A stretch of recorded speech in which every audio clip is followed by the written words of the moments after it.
A very good morning to our respected advisor, School Education and SCRT, Dr. Kekwelule Yome, Chairperson Mr. Tolino Chishi, President of the NSF and his colleagues, our catechist and pastor, our toppers, parents, and everyone present here this morning.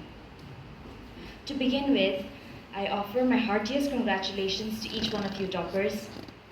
I'm sure each one of you has worked incredibly hard to be where you are, and this success is a testament to your determination, your persistence, and to your sincerity. I also congratulate parents and family who have supported and contributed to the success of our young achievers. I completed my class 10 from Little Flower Higher Secondary School here in Kohima and was fortunate to rank among the toppers in the HSLC that year in 2015.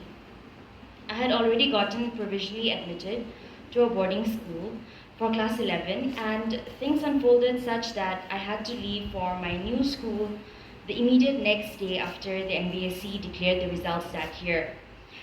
This also meant that I missed out on a lot of the excitement, the celebrations, and the felicitations, including the one that was organized by the NSF that year. Anyway, I'm so happy to be here with you today.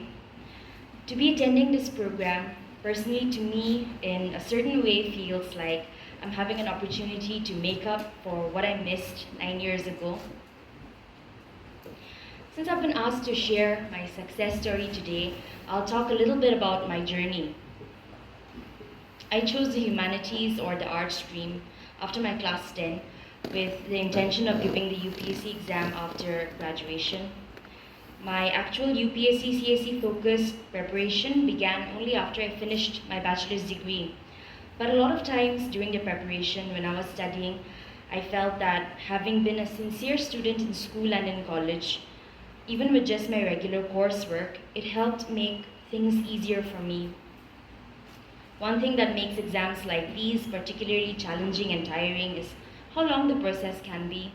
The vast syllabus, just one exam cycle taking up almost a whole year. There are always good days and bad days, a whole lot of monotony and the need for much willpower and determination. There were things about myself and my habits that I had to change. I can be a terrible procrastinator at times.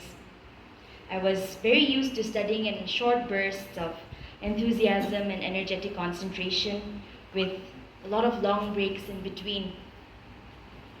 It didn't take a lot of time for me to realize that if I didn't change these two things about myself and the way I was doing things, I would take years to just finish the syllabus, forget clearing any exam. So I worked steadily towards making myself focus and concentrate at will instead of just waiting for the mood to strike me. I always took regular breaks while studying. I'd read books, I'd go for walks, I would watch movies sometimes, and very occasionally meet friends. But I also forced myself to study regularly, even on days when I felt the laziest. I cut down on a lot of socializing and going out, and on the time that I spent on my phone. I did not exactly leave the social media platforms that I was using and that I used, but I was very conscious about how much time I was spending on my phone and on the internet. No more mindlessly watching an endless number of Instagram reels. I think one thing that really worked for me was planning things ahead and trying to stay organized.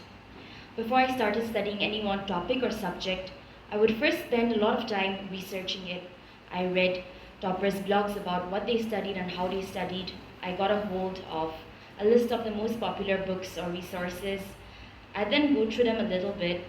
The best thing about the digital age being that most of these are freely available online. And then I would zero in on one of them as my principal resource. And once I'd made a plan, I tried my very best to stick to it.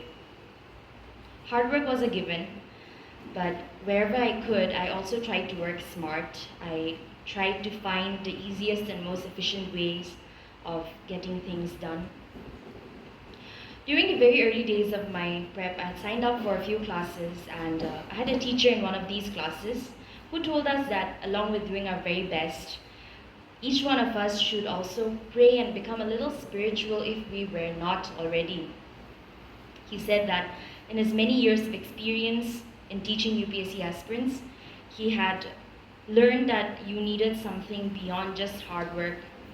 You also needed something of a divine nature. To some, it's luck, for others, it's grace.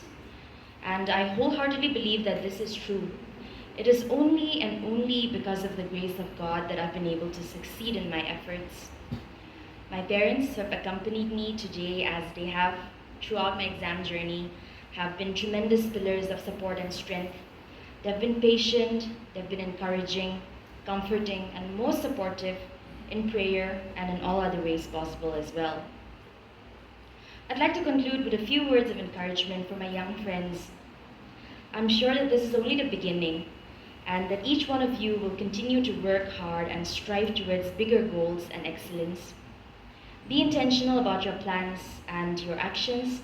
Always give in your best and believe in yourself. Knowledge is always so precious, even when it's not a means to a particular end. And I hope that each one of you will continue to find greater joy in curiosity and learning. We live in a world of technology.